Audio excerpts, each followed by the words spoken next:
Okay, so boom. Hey, counselor, I think they call this transference. So this is when I realized, oh, it's time for me to get away from special needs. I had been here going almost on 2 years. But see, I'm there because I'm trying to play crazy. They done told me I need to get a psychological evaluation. I'm hoping that's going to help me with my murder case. But commercial break me, please, right now. If you think you going to play crazy on the case and you don't have no background of playing crazy, oh, it's most definitely not going to help you. You really just going to be wasting your time. And if your lawyer try to tell you, oh, we can try to get you some diminished capacity.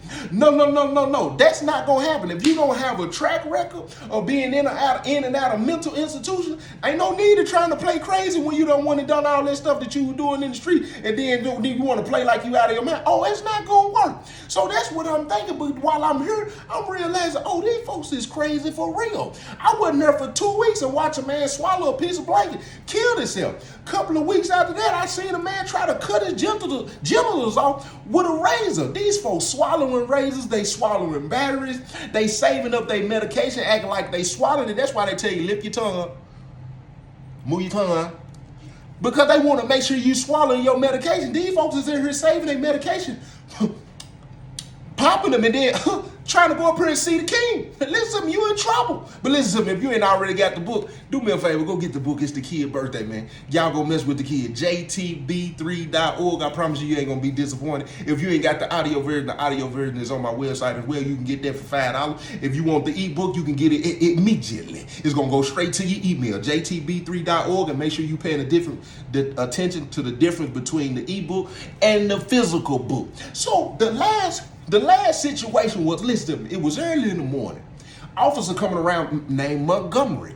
You can look this case up. Montgomery and his son, I think they was trying to ship dope or weed or something through the post office, and they got caught by the feds. And they pulled up and they had a shootout with the police. His son ended up getting killed. This is the same officer. He coming around. He doing count. He tap him. Hey, Baker, you going to wreck? Yeah, I'm going to wreck. You ain't even got to ask me, Montgomery. See, y'all come around so early like this because y'all think, you know what I'm saying, oh, they sleep. We're going to ask them why they sleep, knowing it's real early. I'm going to wreck, sir. So he got to mark me down to go to wreck. My homeboy next door to me, Hoover Jr., right? He Fat Deuce Hoover. But I know Hoover Jr. going out to wreck too. So it was a dude who I ain't never seen this dude out on the wreck, y'all, right? So they come in, they pop the pipe flap. You know what I'm saying? Put the handcuffs on. Tell me to put my legs on the bunk. They pop the door. They come in, put the shackles on my legs. All right, come on. Dramatic effect me, please. I go out here, they put me in the cage, right? Put me in, close the door. All right, we'll be back in an hour. Me and Hoover Jr., you know what I'm saying? We always keep, you know what I'm saying? We working out, we doing a little workout, taking a little whatever we doing together, right? I'm talking to him, he talking back. We converse, we having a whole little conversation. The little white dude in the cell next door, you know what I'm saying? He walk around, he ain't saying nothing. Then he busts out and say, shh. Me and Hoover Jr., we think it's funny. We pick on these people all the time. We wrong for that though. So my guy, he said, man, what's up with you, Joe T? I said, I don't even know. He said, I'm telling you. He get to whispering. He said, come here. I'm not finna walk over there because I'm gonna tell you something about these people. These people will throw pee on you, they'll throw feces on you, they'll spit on you, and I don't even want to walk over there to them, you know what I'm saying, because it's a fence. Hoover Jr. said, go on over and see what he wants, Joe T. I said, man, I'm not finna go over and holler at dude. He said, man, come here. I said, nigga, I step on over there, which it ain't far, you know what I'm saying, because we in a little cage, you know what I'm saying. I take 2 steps over and come. I said, what's up? He said, man, they're listening. I said, who? He said, I'm telling you, they're listening. Who listening? He get to pointing up to the sky. Who, Junior said, what he talking about, Joe T? I said, shh. I said, he said, they listen. He said, who listening, Joe T? So we all in on this now. We all whispering. I said, he said, they listening. He said, who he pointing at? I said, oh, listen. He said, satellite. It's a satellite up there. I said, where is it? Where is it? Can you see it? He said, right there. He said, you don't see it? You see that cloud movement right there? He said, right there behind the cloud, right there. He said, it's a satellite right there. They got it pointed right directly down here at us. He said, they can even see it. I see green people. I said, who? You see who? He said, you don't see these green men in here marching around in my cage? He said, look at them. He said, they're getting ready for war. I said, war against who? He said, I don't know. He said, they're preparing. I said, oh, yeah. Who G said, who? What he talking about, Joe T? I said, he said there's green men in his cage. He said they're preparing. He said, what they preparing? I said, war. He said, for who? I said, I don't know. I said, who? He said, I'm telling you. He said, be careful talking about your case. I said, no, wait. Now, wait a minute. Because I ain't never been on the rig yard with you, sir. What you talking about? You're talking about, stop talking about my case. Now, what? Wait, hey, CO. This is over with. Because I ain't even never been out here with you. I don't know if you done heard somebody say I was the one that escaped. Maybe you seen me on the news. I don't know. But one thing for sure, two things for certain. You said some people is listening. You said there's green men in your cell and there's a satellite up in the sky. You was over here whispering. I heard all of that. But guess what I heard better? When you said, stop talking about your case. CO. Hey, CO, I'm ready to roll. It's over with. It's time to get out of here. So look, I go back to my cell there where we have treatment once a week because I'm taking psychotropic meds at the time, you know what I'm saying, because I'm playing crazy. I'm taking 2 to 3 psychotropic meds a day. At least that's what they think anyway. You know what I'm saying? I most definitely was taking the ones that were putting me to sleep. And at this point, this is when I got up to like 235, you know what I'm saying? The medicine, you know what I'm saying? Man, them folks put me on the scale one day. He said, boy, you getting big, Joe T. I said, what that say? 235. I said, oh, it's over with. And these folks is in here acting crazy. I went in here to treatment. I sit down. The woman said, so Baker, how's your week been? How's the medication going? Do you feel like it's helping you? Are you still hearing voices? Have they come down a little bit? Are they still seeming just as audible as they were in the beginning? Or do you think that they're in your head? You ain't even got to keep talking. She was like, what do you mean? I said, you could discharge me from the medication. It's time for me to go to another prison. I don't think I need the medication anymore. She was like, wait a minute. She was like, wait a minute. You know, I just can't take you off your medication like that. I'll have to wean you off. I said, no, you ain't got to wean me off. You can stop the medication today. It's over with. I'm not taking them no more. She said, well, I'm not going to be able to do that, Baker. She was like, and if I do that and you start having problems, she said, we're going to have to get you a conservator. I said, well, exactly, what is the conservator? She said, that's where I'll have to put in the paperwork for you to go to court and say that you're not competent enough to make your own decisions. I said, wait, hold on, wait a minute. I got the handcuffs jackets all right. I said, no, wait a minute. I said, that sounds like y'all trying to control me and take over my mind and stuff. I said, I don't need the medication. You know what I'm saying? I said, as a matter of fact, I'm gonna be transparent and honest with you. I said, my lawyer done told me ain't none of this is gonna help me. I said, so you can go ahead, you can go ahead and just take me off the medication. She said, well, I'll do you a favor. She said, I'll take you off the medication. She said, but I'm gonna tell you something. She said, now you're gonna have certain symptoms. I said, what kind of symptoms? She said, you might have trouble going to sleep. I said, I doubt it. I'm gonna sleep just fine. She said, and you might realize you might be having some erectile. I said, what you mean? She said, you might have difficulty getting an erection. I said, wait a minute now. I said, hold on. What you telling me? Pig ain't gonna work the same way? You telling me pig ain't gonna get thick, long, wide, and strong? Stiff? I said, oh, you should have told me that before you started giving me the medication. That ain't making no sense to me. Why would you give me, as a black man, why would you give me some medication and tell me that the pig ain't gonna work no more? I said, you should have let me give me that in the first place. She said, well, you know, it was in the paperwork. I said, I ain't read nothing in no paperwork telling me that I ain't gonna be able to, that my man ain't gonna stand up and salute no more. That ain't make no sense. That would have been the first thing I seen. Had I seen anything in there about about my genital area, the middle of my body, that would have been the first thing I read, woman. I said, you will definitely need to take me off that medication today. It's over with. I'm not taking no more medication. So, she take me off the medication, right? After about 2-3 weeks, I still got the shower. I still got the handcuffs on. So after about 2-3 weeks, they transferred me. I'm thinking I'm going to a maximum security unit. You got special needs at the end of the road, at the circle, the dead end. In the middle, you got River Bend, which is a maximum security facility, and the special needs got a maximum security unit, so you could be there on maximum security. River Bend is a maximum security facility. They don't hold nothing but max inmates, and the other inmates are staff who basically run the penitentiary and help it function. Charles Bass is a minimum restrict. That is like a privileged prison in Tennessee, which is shut down now because the flood took it out. You go there when you got good behavior, you know what I'm saying, you go there and lay back. It's like the retirement home for inmates when they getting ready to go home or they just on chill. That's one of them camps where if you go down there and you get caught with that toy, they when they go to the D-board, they willing to tell on somebody because they don't want to go to another penitentiary. They working outside the fence, they getting free world food, they doing a whole lot of stuff. So when you get caught with tobacco down there, 9 times out of 10, when they say, man, you know, dude done get caught with that tobacco, one of y'all might well get ready to go. Cause somebody been tell on you out of here, Doc. You going somewhere. You can believe that. So we pull up the Charles bag, we come through the salad port. When we come through the salad port, they tell them who they got in the back. My guy say, oh yeah, we heard about him. We've been waiting on him. I don't know what that means. You been waiting on me. I don't even know me. That was up. So we go through, boom. We pull up. I see all of these different guilds. But it's only one guild that got a barbed wire fence around it, which was the whole guild 4.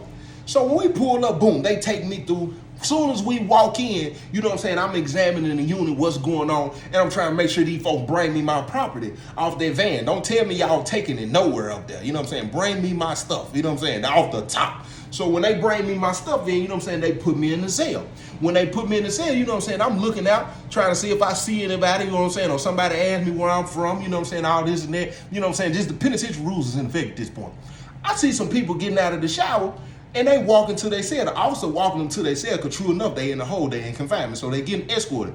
But they ain't got on handcuffs and shackles. And they got on penitentiary blues.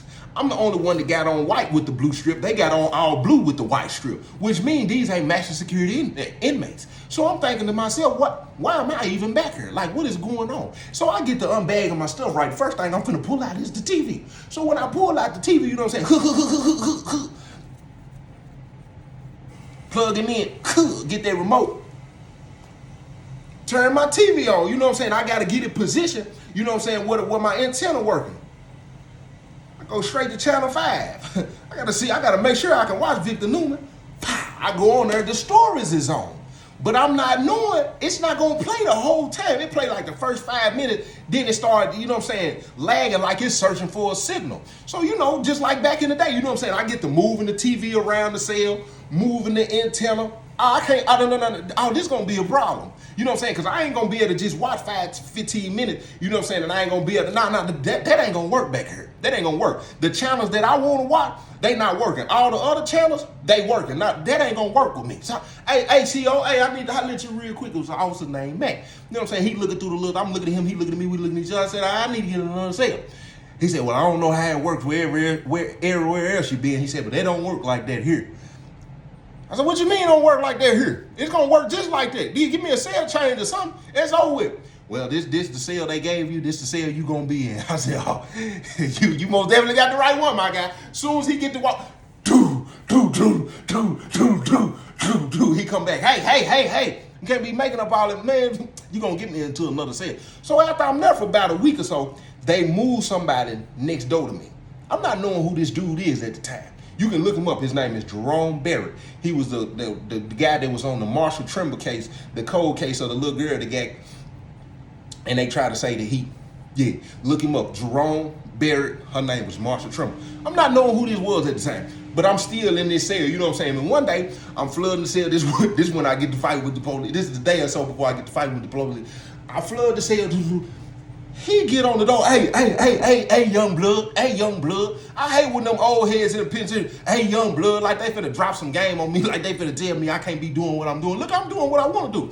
I said, man, what's up? What's up, homie?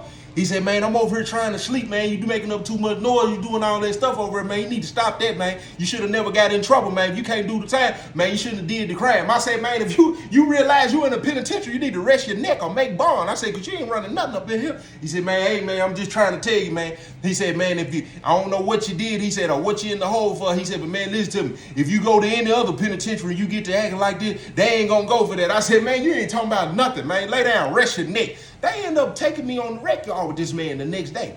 It shocked me because they don't take nobody on the rec yard with me. They take maximum security inmates with maximum security inmates, and they take regular inmates with regular inmates. But for some reason, they brought him out on the rec yard with me. So I'm talking to him, he talking back, we conversing. We having a whole little conversation, and while we talking, I started bringing up my case, you know what I'm saying, just asking him certain questions about court, not talking about my case specifically. He thought that I was trying to get close to him to get him to start talking about his case. He said, I don't want to talk nothing about the law, nothing about court, nothing about no case, none of this, right? I said, oh, excuse me. I said, that was up. So then he go to court the next day. I'm going through my channel. I see the news got a live trial. So who is this right here? I said, wait a minute. That's my neighbor right there. I said, dude. He did what? I said, oh, not only do they need to get me out of this cell because the TV ain't working, I don't even want to be next door to this dude. And don't even bring him outside with me no more. That's over with. So I end up flooding the cell, fighting the police. That video on my thing somewhere. If it's not, I do the story right.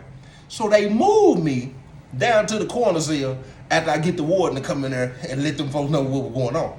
They moved me down to the corner cell. So I get down and I get situated. A couple days go by, right? I hear the front door open. It's like it echoed through the whole unit. As soon as the door closed, I heard, I didn't even have to hear the second step. That's a heel right there. That's a woman. I instantly get up. By this time, I heard, and I got a little perverted mind. I'm a little managed. I could tell from the clacks of the walk. Oh, that's a thick little jump right there. I could tell the way that heel hit the floor. I said, oh, that got thighs. She got thighs on her right there. That's a heavy leg right there. That woman. That's a whole woman right there. You know what I'm saying? Because if it would have been she'd have had them little bird legs. Whoever this is right here, oh, they thicker than a snicker. I heard. I get up, put my face on it because I got a little bitty window. I put my face on the window trying to see all the way down there, right? I really can't see her. Then she come through the half of the unit where I'm in. She stopped at the front corner cell on the opposite side. So I can see the back end. Listen to me. She was pushing P. I'm talking about, listen to me. Stand straight up, I'm throwing that fast. I'm talking about her down to her back. Little snowball, a little jump right. I said, dang. I said, she must be in the gym. I said, ooh. Face on the door like that.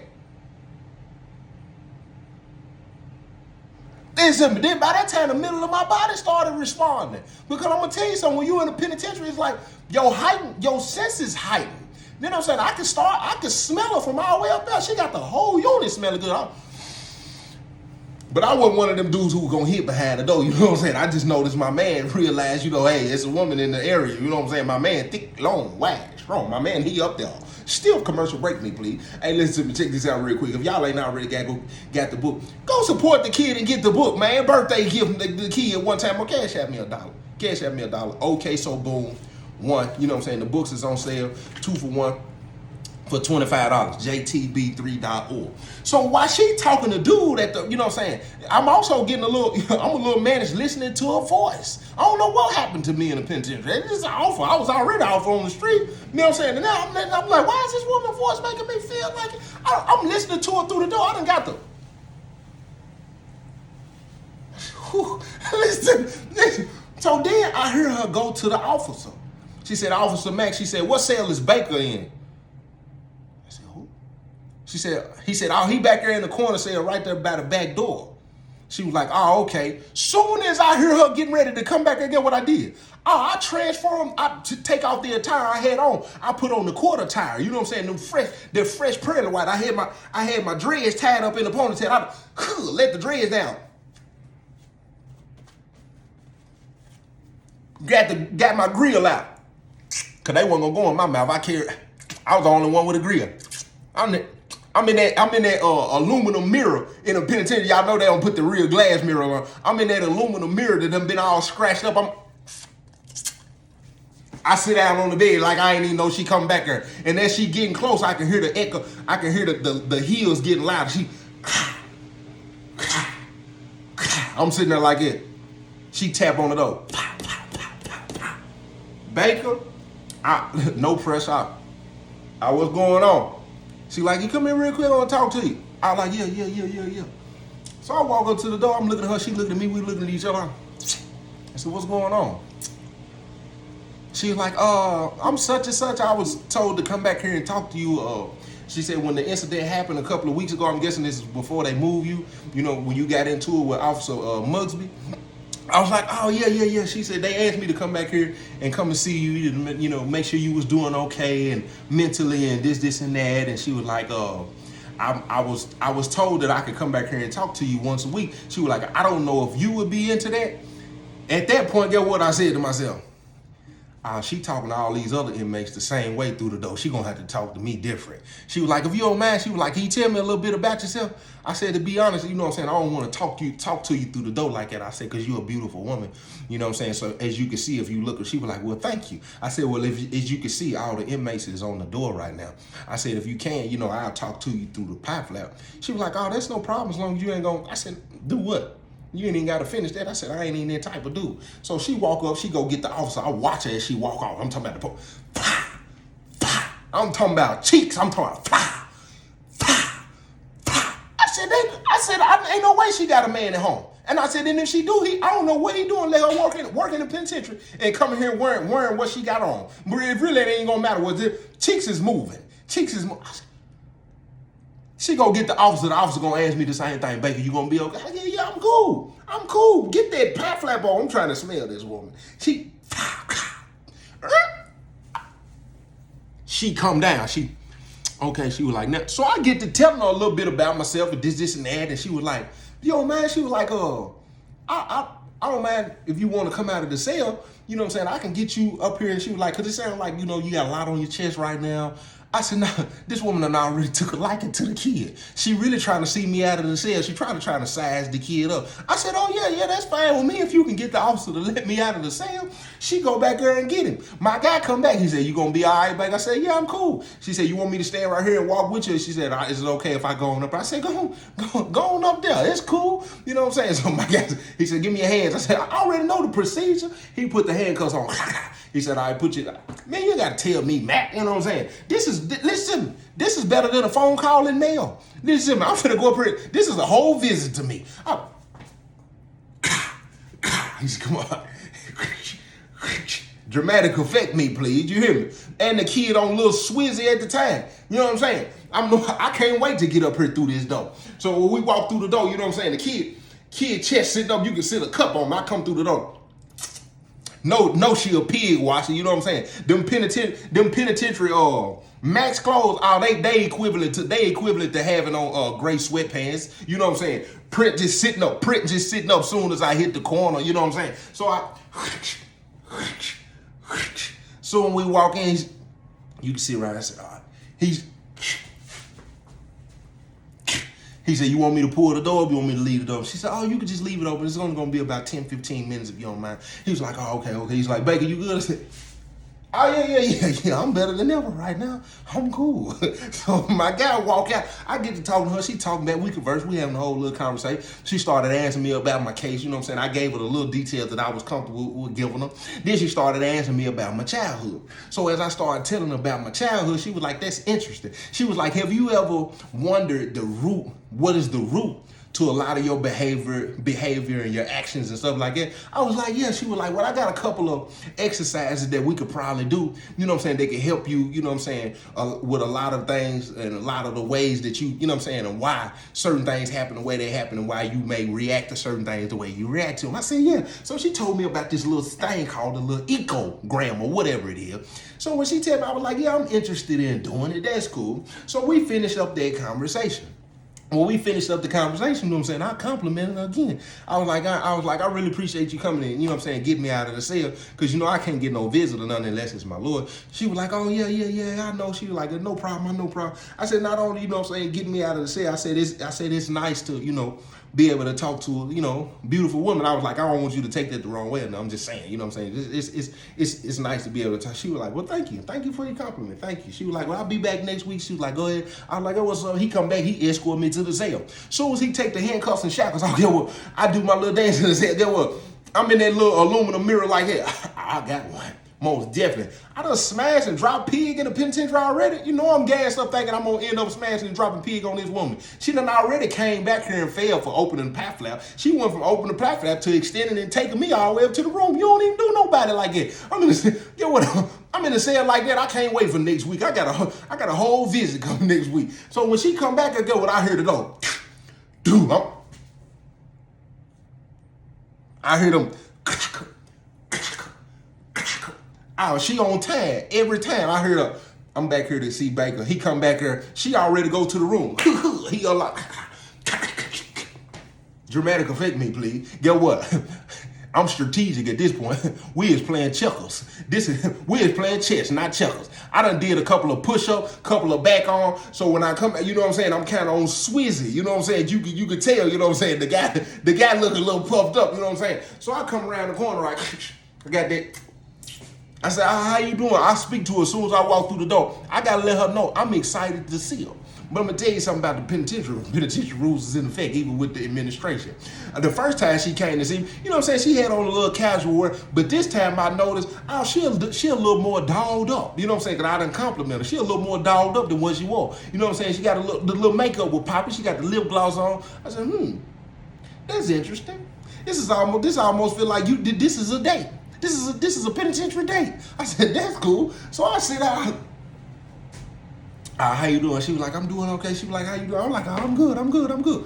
So she pulled out the little ecogram.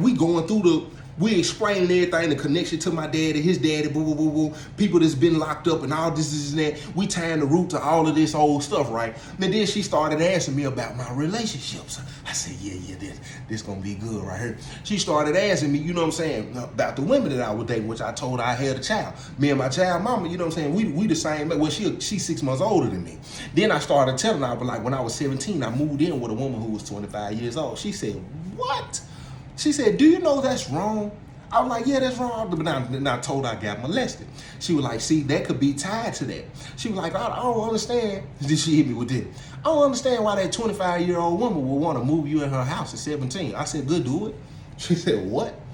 I said, good, do it. What you mean? I'm dropping pig all the way up in her chest. She was like, you are crazy. I was like, oh, you better be careful with that word. She was like, what do you mean? I was like, you know, everybody done called me crazy, you know, that they wanted to experience some pig, you know, hey, it is what it is. And I got the handcuffs on, so I got, you know what I'm saying? She was like, yeah, I hear you. She was like, most men always assume that women get emotional or get, and whatever that is they get because of their private parts. I said, hey, it is what it is. I said, so what you saying that ain't so? She was like, this is not about me.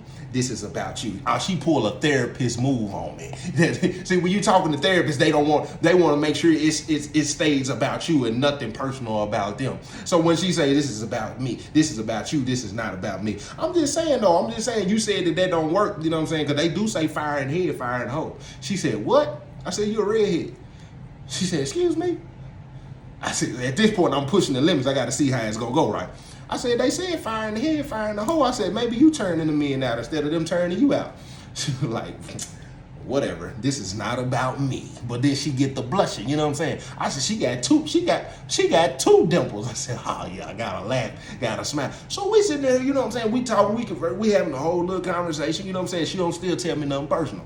So after about the third and fourth visit though, she coming in later than she normally comes. She normally come about 3:34. Now she coming about 6 or 7 when all the gold badges, the lieutenants, the captains, everybody gone off of the compound. So me, I'm thinking she looking for a window of opportunity, you know what I'm saying? They even put them lips on me or put the middle of her body on me. Either way it go, I'm already in the penitentiary. If you want to lose your job, if you about to if you deal with me, listen to me. I don't care if I'm stroking and that boy about to get ready to speak at what. I'm not even finna stop if them folk catch us. I'm most definitely about to catch it because I don't know when I'm gonna get another opportunity. You know what I'm saying? To feel something like this. So I'm gonna cut up in here. So look, check this out.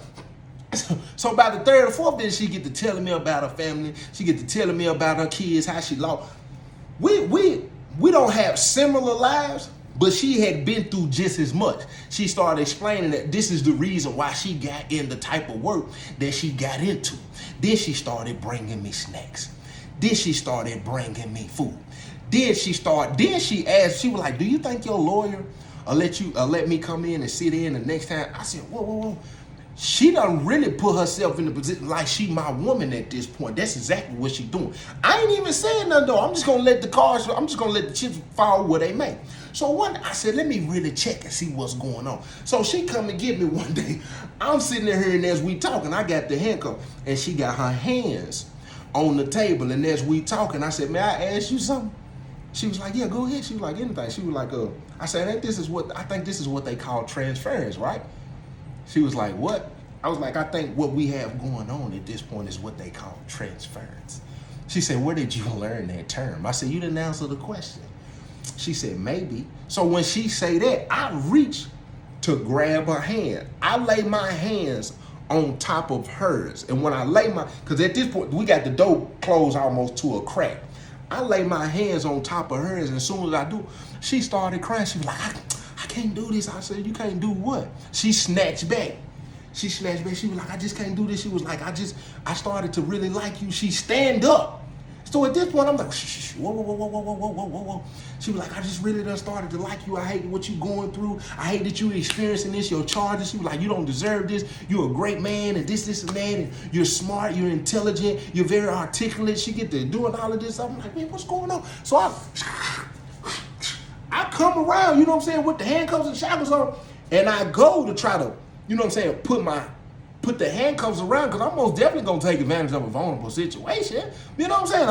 I'm trying to hug her like I'm trying to console her because I see what's going on, because she done got a little teary-eyed too. But at the same time, I'm gonna go ahead and hug her. You know what I'm saying? The middle of my body gonna be touching her, and her body gonna be touching mine. You know what I'm saying? She most definitely gonna finna feel pig up against, you know what I'm saying? She finna feel pig all up through there. So I'm thinking, and she was like, no. She was like, sit down. She was like, we can't do this.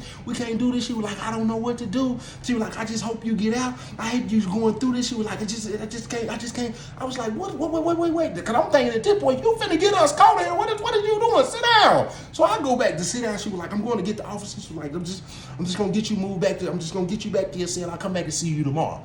So I go back to the cell. Listen to me, I'm so hot. I'm so mad about this situation because I'm knowing I could have punched on her right there. I most definitely could have punched her down. She just, I don't know, she just freaked out enough. So the next day she come in and she started telling me about a situation that went on the compound. She's supposed to have been associated with bringing another inmate some cigarettes. She tell me, she say, if I don't ever get to see you again and people start asking you questions about me or saying crazy things about me, I don't want you to believe them. I want you to know that it was always you.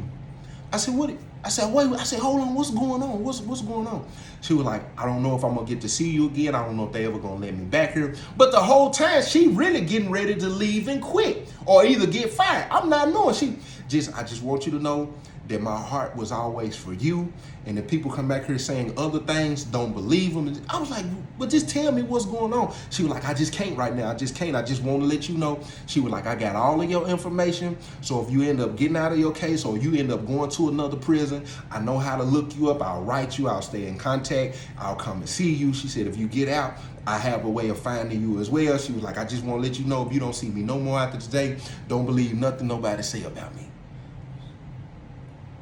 What's up? She leave. I go back. The flood hit. 2010. The flood hit. When the flood hit, they moved me to maximum security. They moved me down here when they moved me to River Bend, they bring me through. I told y'all the story. They put me on the death row unit.